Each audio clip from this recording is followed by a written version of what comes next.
आज हमारे महान जो ग्रंथ है उसमें पुराण के संबंध में कुछ चर्चा करेंगे। पुराण धर्म संबंधी आख्यान ग्रंथ है, ये स्मृतियों में आते हैं, स्मृतियों के अंतर्गत आते हैं। पुराण का शाब्दिक अर्थ है प्राचीन या पुराना। हिमालय, भरतखंड अथवा जम्बूद्वीप या सप्त सिंधु, दक्षिण पूर्वी एशिया, उत्तरापथ, यूरोप एवं अफ्रीका के कुछ भूभागों का भी वर्णन पुराणों में मिलता है। ब्रह्म पुराण में उड़ीसा के क्षेत्र अग्नि में गया, ब्रह्मवैवर्त पुराण में वृंदावन गोकुल क्षेत्र, स्कंद पुराण में काशी उड़ीसा नर्मदा के तीर्थ तथा वामन पुराण में आंध्र का भौगोलिक विवरण है। पुराणों में पृथ्वी के उस भूभाग का भी वर्णन है जिसका ज्ञान विदेशी व्यापार, यात्रियों के आवागमन, विद्वानों के भ्रमण के मंतव्य से प्राचीन भारतीयों को हो चुका था। जहाँ ऋग्वेद में केवल सिंधु, सरस्वती और सरयू सहित लगभग 21 नदियों एवं अधिकतर हिमालय तथा मंजुल वन पर्वतों का उल्लेख है, पुराणों में ऐसे अनेक वृत्तांत हैं जो ईसा की 5वीं सदी तक के राजवंशों का सही उल्लेख करते हैं। देश के प्राचीन व पारंपरिक इतिहास को समझने के लिए पुराण अपरिहार्य ग्रंथ हैं। देश के अनेक भागों जैसे नागार्जुन कोंडा, पुरुषपुर, पुरंदर, सरस्वती आदि के जिक्र से पुराणों की सार्वदेशिकता, सांस्कृतिक निरंतरता सिद्ध होती रहती है। विष्णु पुराण में मौर्य वंश और वायु पुराण में गुप्त वंश की भविष्यवाणी की गई है।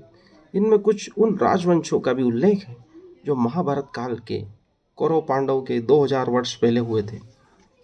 युद्ध के पश्चात सिर्फ 3 राजवंशों का जिक्र है, इक्ष्वाकु, पौरव और मगध।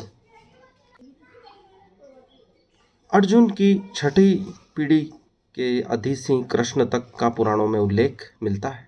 गुप्त युग आने के साथ साथ बाद के राजवंशों को अभिलेखित नहीं किया जा सका है। बुद्ध के आवागमन के पूर्व के राजनीतिक इतिहास में अवश्य कुछ कड़ियाँ लुप्त हो गई हैं। प्राचीन भारतीय कालक्रमों को निश्चित करने के लिए शोध को आगे बढ़ाने की वर्तमान में आवश्यकता है। परीक्षित की मृत्यु के बाद का सिंहासन आरोहण ईसा पूर्व 1015 में हुआ था या 1050 में हुआ था, इसके बारे में भी मतभेद है।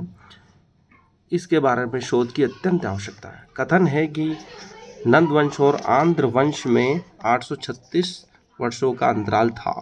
इस आधार पर सम्राट नंद का काल 401 ईसा पूर्व कहा जा सकता है।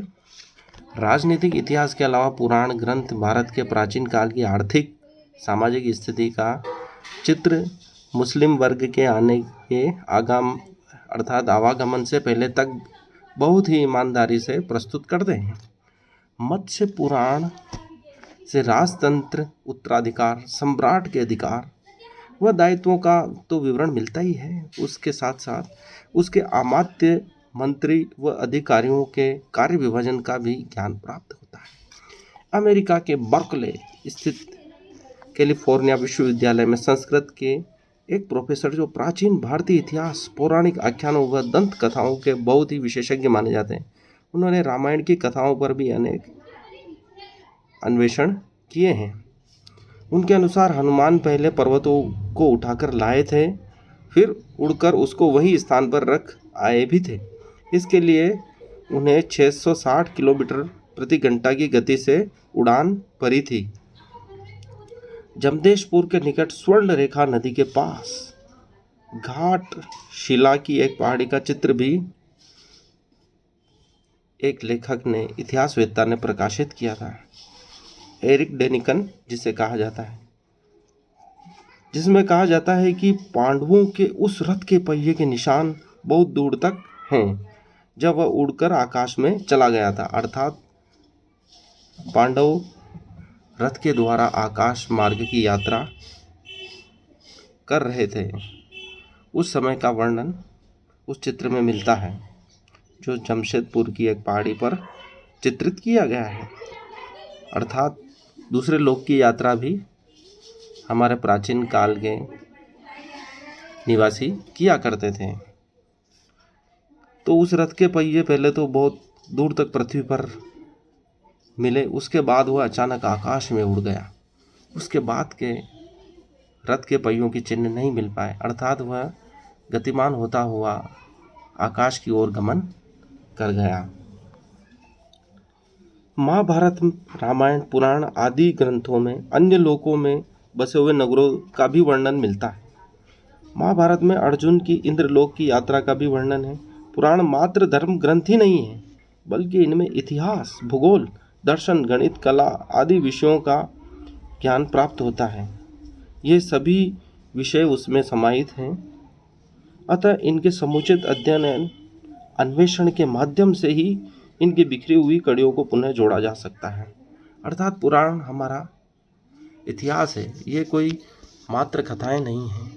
इसमें हमें हमारा इतिहास प्राप्त होता है और इतिहास के द्वारा ही मनुष्य प्रगति कर सकता है। क्योंकि हमारे पास इतना समृद्ध इतिहास है, तो हमें बस उसके अन्वेषण की आवश्यकता है, खोई हुई कड़ियों को जोड़ने की आवश्यकता है, जो कि वर्तमान युग की सबसे बड़ी, सबसे महती आवश्यकता भी है। इस प्रकार हमारे पास ज्ञान का अद्भुत खजाना भरा हुआ है, बस हम उसको पुनः उद्घाटन करने की आवश्यकता है, अन्वेषण करने की आवश्यकता है।